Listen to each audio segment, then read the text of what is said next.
Là où ça bouge ce soir, nous sommes à Hérouville, à la Comédie de Caen, pour vous parler d'un spectacle qui s'appelle Dans la République du Bonheur. C'est le premier spectacle de l'équipe de Martial Di Fonzobo, dont vous faites partie en tant qu'artiste associé.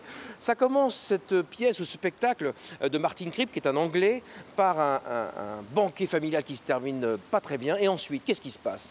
C'est plus du tout du théâtre classique, c'est plus du tout un repas de Noël, c'est 5 libertés essentielles de l'individu. La première, c'est la liberté d'écrire le scénario de ma propre vie. La deuxième, c'est la liberté d'écarter les jambes, ça n'a rien de politique. La troisième, c'est la liberté de faire l'expérience d'un horrible trauma. La quatrième, c'est la liberté de tourner la page et de passer à autre chose. Et la cinquième, c'est la liberté d'avoir l'air bien et de vivre pour toujours.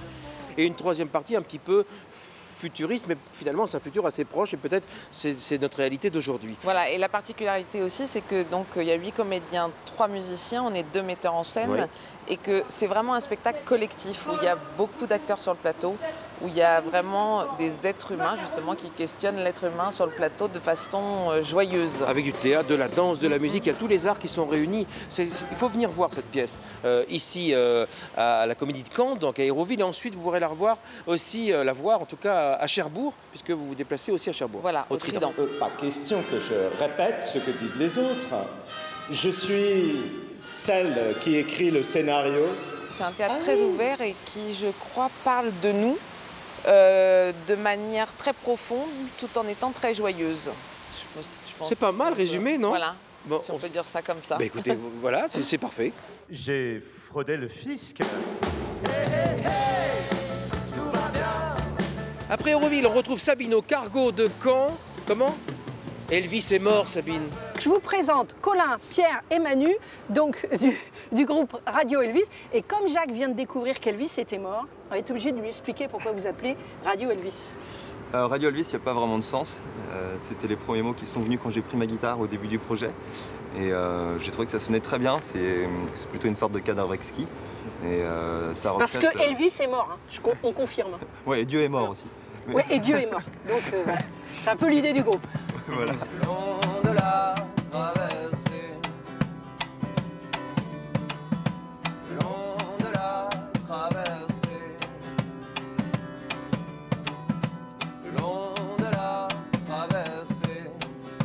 C'est beaucoup de questions de voyage quand même, d'aventure. C'est un peu ce que vous dites aussi sur votre page Facebook. Ouais. Après, le voyage, ça nous sert de métaphore. On parle plus de voyage intérieur que de voyage à proprement parler. Et c'est vrai qu'après, le voyage en lui-même contient un champ lexical assez beau et qui est assez évocateur de plein de choses. Et après, voilà, l'interprétation des textes est vraiment libre. On peut décider que c'est purement du voyage et on peut aussi décider que c'est la métaphore de plein de choses.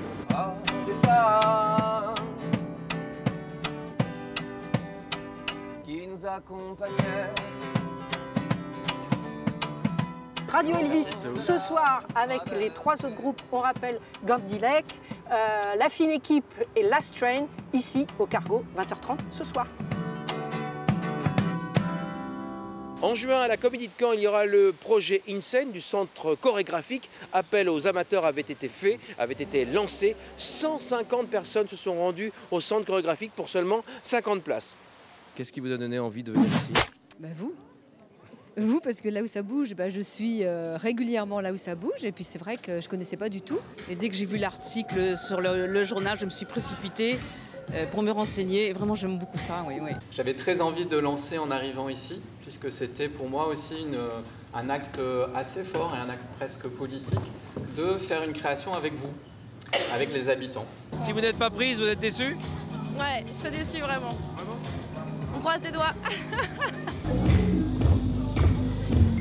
Est-ce que c'est une façon finalement d'amener encore plus de spectateurs dans le spectacle vivant? Parce qu'une fois qu'on a compris comment ça fonctionnait, on est peut-être plus apte encore de comprendre les spectacles. Moi, je crois vraiment que c'est une des façons de proposer aux gens d'avoir un regard qui change sur qu'est-ce que c'est que l'art contemporain en fait.